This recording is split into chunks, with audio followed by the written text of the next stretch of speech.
guys, welcome in this channel. This reading is for collective, your energy at this time. I can't remember what I used to do, but I'm missing you. Anyone before, as weird, and when the everything there is,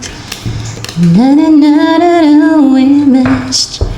I can't imagine anything the two of us can do through the years, for all the good and bad.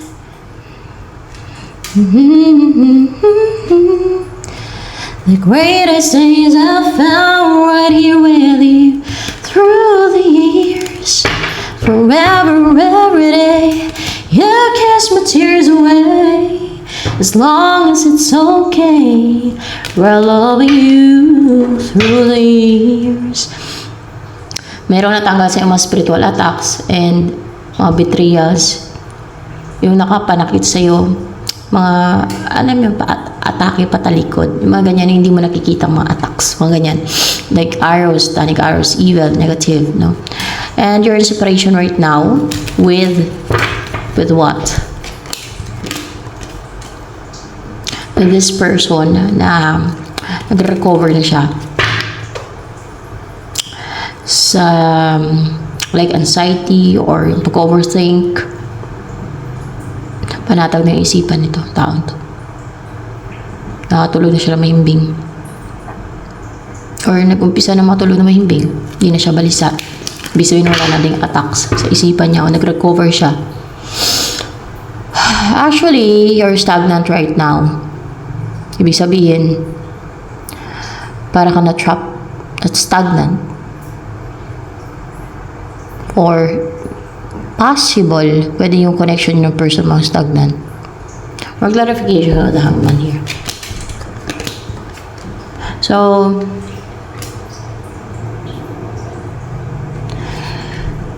connection ng person mo to na stagnant.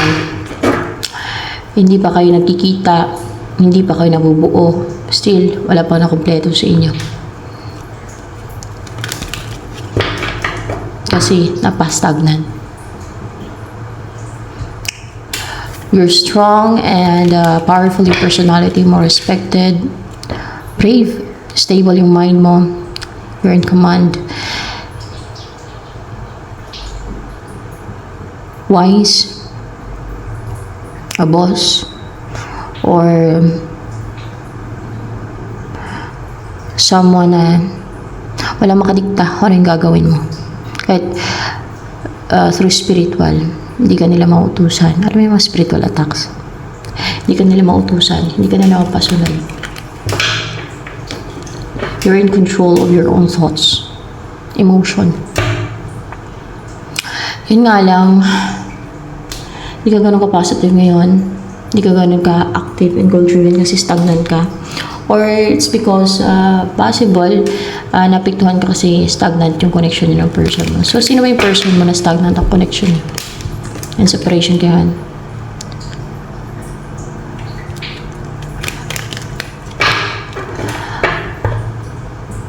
Hindi to competitive eh. Ayaw din ito ng gulo. Ayaw nitong humarang o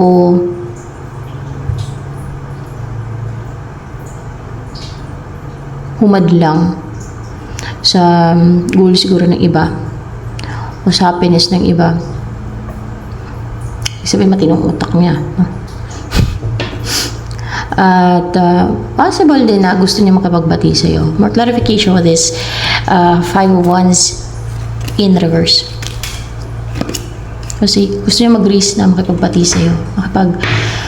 Ayos, makipagbati. No? Yung, kung nag-away kayo, gusto niya magbati kayo. Magkabati na para ano?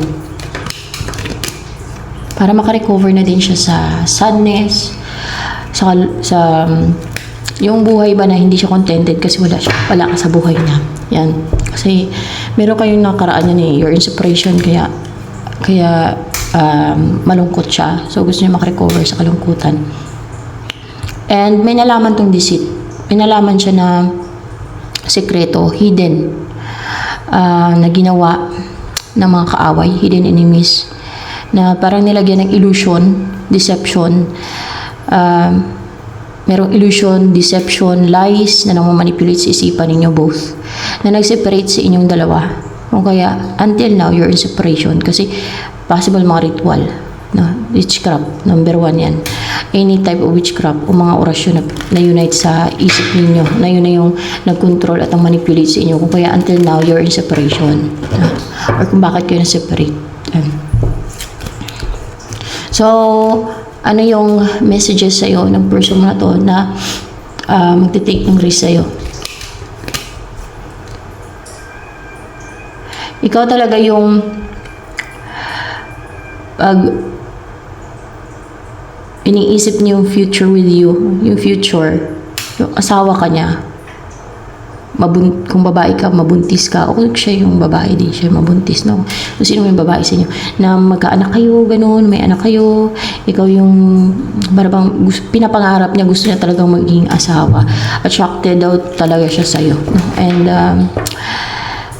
your person sees you as a marriage material, no? Yan. Kaya mas lalo siya nagiging passionate and so willing na mag-take na action, at yung gagawin niya action ay, alam mo yun, mag-grow. There's growth.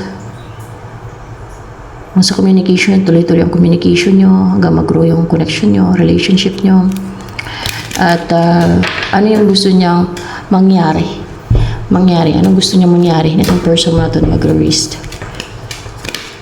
Tingnan natin.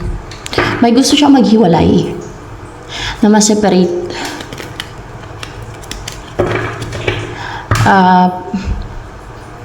Ano yung gusto ma-separate?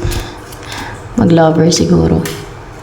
You and your person na iba, or kakonek mo na iba, or kung meron kang karelasyon na iba, or partner na iba, gusto niya maghiwalay kayo.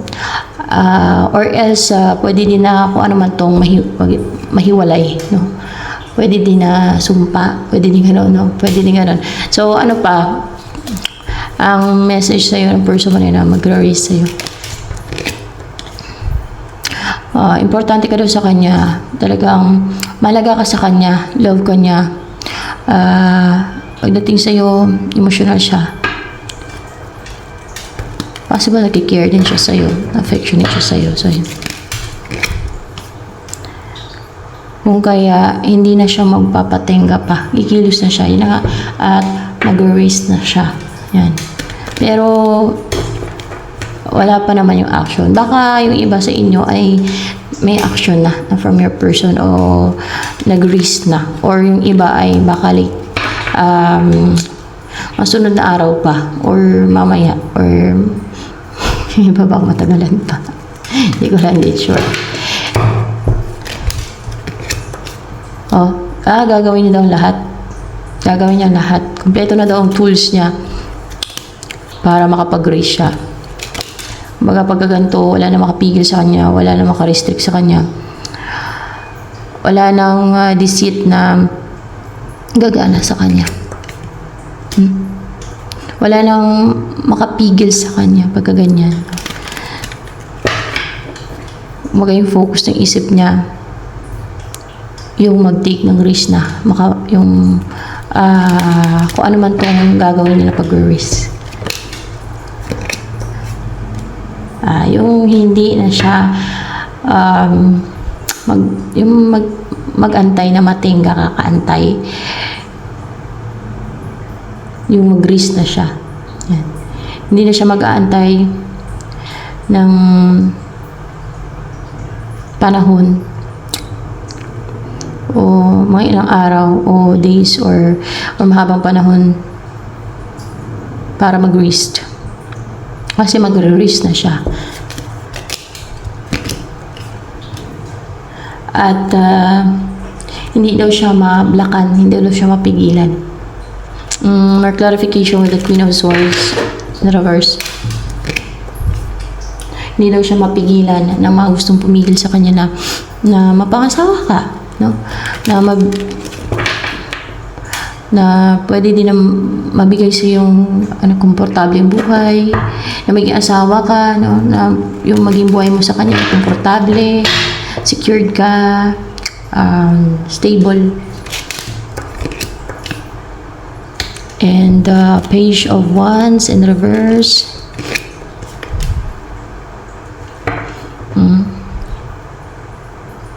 What's with the Page of Wands in reverse?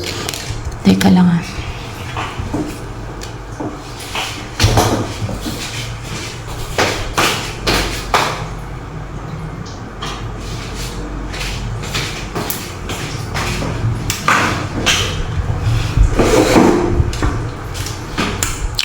Yung nagpapa-isolate sa kanya, hindi na daw makapag-take ng action to.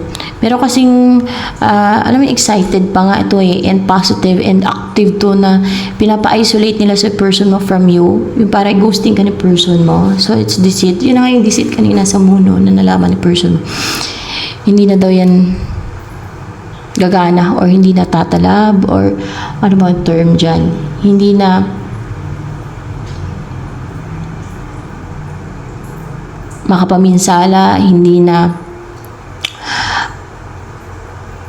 makapigil. See, hindi na makapigil, hindi na effective yung gagawin niya sa person mo. Kasi hindi mo naman mapatigil yung mga ganyan eh. Lalo na't yan ay mga evil, no? Kadalasan yan sa yan sila sa evil forces, kaya ganyan. Napaka-excited nila and positive na alam mo maminsala. Gumawa ng mga deceit at scheme at mga demonic kasi nga sa evil forces sila. Pero sa huli din ang pagsisisi ng mga ganun. Kasi paparusahan sila ng God sa kabilang buhay at nasa Bible kasi yan. 'Di ba? Sa Bible yan paparusahan sila ng God sa kabilang buhay. Kaya sa huli din ang pagsisisi ng mga ganyan. Ang tuwang-tuwa sila sa mga ginagawa nilang kademonyuhan. Habang buhay pa dito sa mundo, sa kabilang buhay, ay puro na yan sila doon, hiyawan. Bakit maghiyawan? Nandun na yung parusa sa mga evil, sa mga gumagawa ng demonic, witchcraft, sa mga gumagawa ng injustice, mga deceit na yan. Katulad ng deceit to, witchcraft, through witchcraft yan, yung mga deceit na yan. Hindi yan magtagumpay yung mga deceit na yan kung walang witchcraft yan. Kahit pinagawa pa nila yan sa marunong, kadalasan naman yung pinapagawa nila, hindi naman exempted yan yung nagpagawa. Hindi yan gagawin ng gumawa kung hindi siya nagbayad sa gumawa. Kung hindi niya inutos doon sa gumawa. Paraw lang sila ng gumawa. So, kadalasan because of greed, inggit, kaya napapagawa sila. Yung gumagawa dyan, dahil sa pera, o dahil gumagawa din niya ng umpisa dahil nainggit siguro sa kapwa niya, kaya gumagawa siya ng mga ganyan. So, pinagkitaan niya sa huli. Ang daming ganyan eh. Buhay nila yan. Alam naman nila yung hatol lang Diyos sa ganyang gawain. Ito yung gusto ng person mo na mangyari sa inyo. Happy, fulfilled, satisfied, contented together. Masaya kayong mamuhay na peaceful ang buhay ninyo. Puno ng kapayapaan. May inner peace, harmony.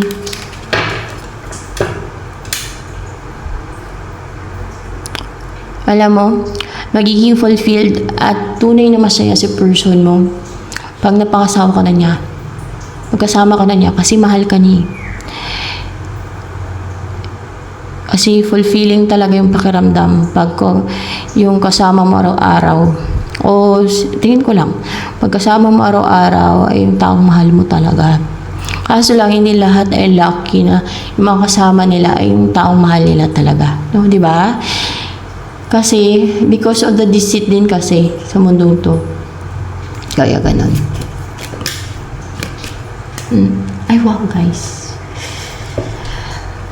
Feeling at home daw siya sa'yo.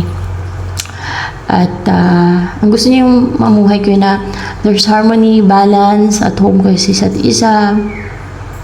And possible gusto nito yung palagi kayo nagsisimba kasi may simbahan dito. Magsiserve kayo sa Diyos. Or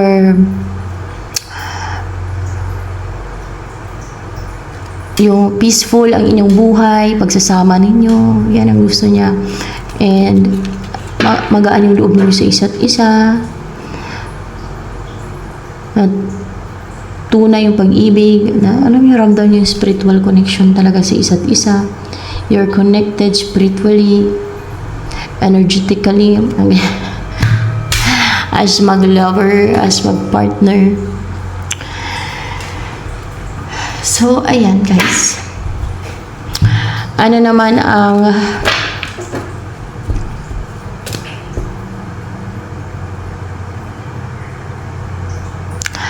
mission ninyo from God together? Meron kaya? Kayong gagawin na mission from God? Ay, wala. Wala. Meron kaya kayong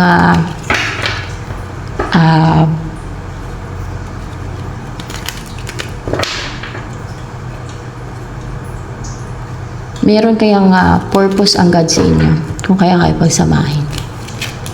Tingnan natin na. Wala. Hindi lahat kasi ay may mission from God. Kasi nasa Bible din talaga na iilan lang talaga yung pinili na bibigyan ng mission. Or yung may purpose ang God. Sabihin ng iba na, ano gusto niya? Siya lang? Ang tanong ko lang, sumusunod ba sila sa kalooban ng God? Hindi ba sila gumagawa ng witchcraft, ng demonic? Hindi ba sila deceitful? Kasi pinipili talaga ng God yung mga sumusunod sa kalooban ng God para bigyan niya ng mission and purpose niya. Para piliin niya sa kung ano man yung purpose niya. Di ba kagaya sa Bible? Pinipili niya lang talaga.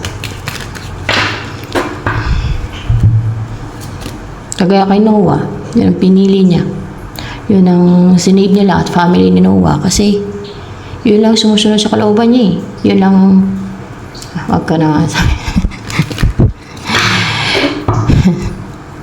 Yun lang ang may takot sa kanya. So, ayan.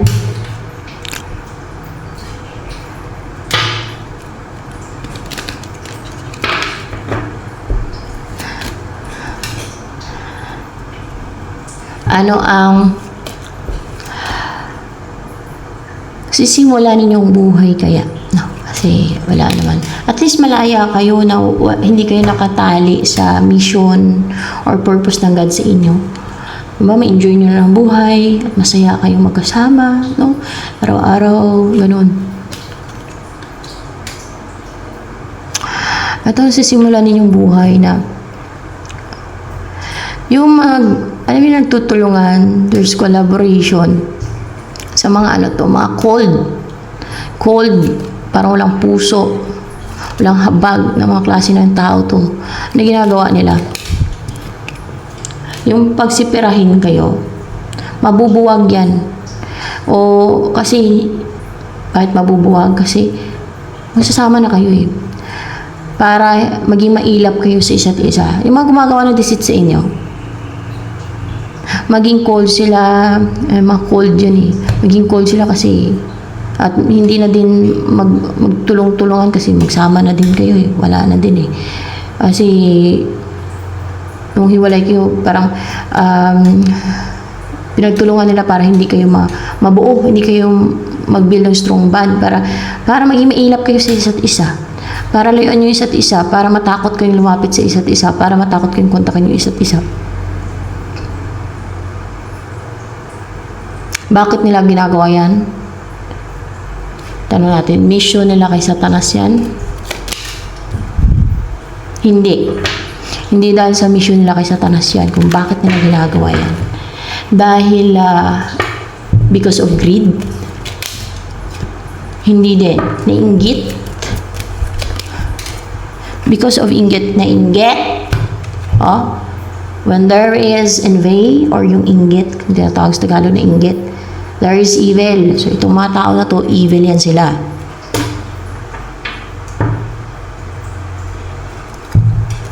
Kaya nila ginagawa yan. Dahil lang sa inggit nila. Pinagtulungan nila kayo. Marami ba yan sila? Hindi naman sila marami. May 3 tao ba sila? 3? Wala. 2. 2 sila nagtulungan. Dahil sa inggit nila.